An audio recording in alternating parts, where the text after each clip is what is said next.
ସକାଳର ସେଇ ହାଲୁକା ଥଣ୍ଡା ପବନ, ରାସ୍ତା ପାଖରେ ଛୋଟ ଠେଲା ଗାଡ଼ି ଓ ଠେଲା ଗାଡ଼ିରୁ ବାମ୍ଫ ଉଠୁଥିବା ଗରମ ଗରମ ଆଳୁଦମ, ଥାଳିରେ ପଡ଼ୁଥିବା ନରମ ନରମ ଦହିବରା, ଉପରେ ଥଣ୍ଡା ଦହିର ଏକ ଛୋଟ ଧାରା, କଟା ପିଆଜ, ଧନିଆ ପତ୍ର ଆଉ ଶେଷରେ ସେଇ ଖାସ୍ ମସଲାର ଶେଷ ଛୁଆଁ।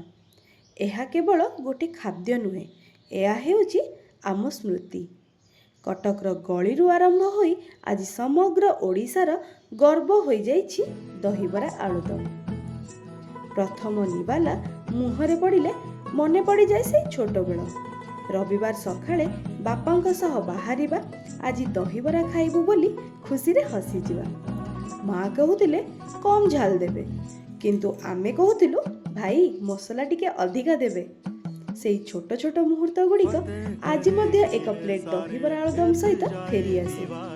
ଜୀବନ ଯେତେ ବ୍ୟସ୍ତ ହେଉ, ଯେତେ ଦୂରକୁ ଯାଉ, ଆମେ ଯେତେ ବଡ଼ ହୋଇଯାଉ, କିନ୍ତୁ ଯେବେ ଏଇ ସ୍ୱାଦ ମୁହଁରେ ପଡ଼େ ମନେ ହୁଏ ଆମେ ଏ ଯାଏ ମଧ୍ୟ ସେଇ ଛୋଟ ପିଲାଟିଏ।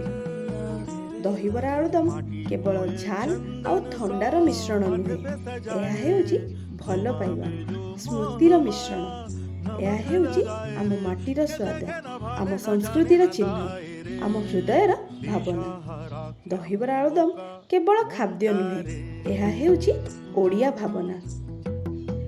ଆଜିର ଦହିବରା ଆଳୁଦମ ଦିବସ ପାଇଁ ମୋ ତରଫରୁ ଆପଣମାନଙ୍କୁ ଅନେକ ଅନେକ ଶୁଭେଚ୍ଛା ଆଉ ଶୁଭକାମନା। ଆଉ ଆପଣ ଦହିବରା ଆଳୁଦମ ଖାଇଲେଣି କି ନାହିଁ କମେଣ୍ଟ କରି ନିଶ୍ଚିନ୍ତ ଜଣାଇବେ।